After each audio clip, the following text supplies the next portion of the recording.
ఆ గొప్ప దేవుడు ఎవరికి ఏ విధమైన ట్రీట్మెంట్ ఇవ్వాలనో బాగా తెలుసు. దేవుని స్తోత్రం. ఈ కాపర్లకేమో వారు అనాగరికులు కాబట్టి ఎంత మంచి మాట, మీరు భయపడొద్దు. మరి జ్ఞానులకు చెప్పలేదు ఈ మాట. అదిగో అయితే ఈ దూత భయపడకూడి వీరు భయపడ్డారు. ఎందుకంటే they lakh knowledge, they don't know what is what. అమాయకులు కదా. ఒక్కసారి దూత ప్రత్యక్షమై మహా గొప్ప వెలుగు తేజస్సుతో నిండిన దూతను చూస్తే మరి భయపడరా? భయపడిపోయినారు వాళ్ళు. అందుకే దేవుడు అంటున్నాడు భయపడకుడి. హల్లెలూయా. నాకు ఎన్నో ప్రసంగాలు చేసినాను కానీ నాకు ఒక ప్రసంగం చాలా ఇష్టం, భయపడకుడి. దేవునికి స్తోత్రం. ఈరోజు కూడా మనకు దేవుడు మాట్లాడుతున్నాడు. ఎన్నెన్నో కార్యాల్లో భయపడుతూ ఉంటాం.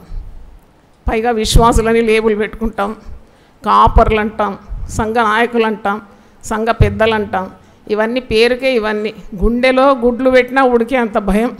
ఎందుకు ఇంత భయం?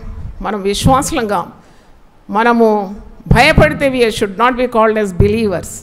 మనం ఎప్పుడు విశ్వాసులుగా పరిగణింపబడుతున్నామంటే మన గుండె నిండుగా దేవునిపై విశ్వాసం ఉంటేనే. దేవునికి స్తోత్రం.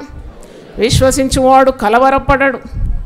విశ్వాసం కానిది ఏదో అది పాపము. విశ్వసించువాడు మరి లోకాన్ని జయించేంత శక్తిని పొందుకుంటాడు. దేవుని స్తోత్రం. విశ్వాసం లేకుండా దేవునికి ఇష్టలై ఉండుట సాధ్యం.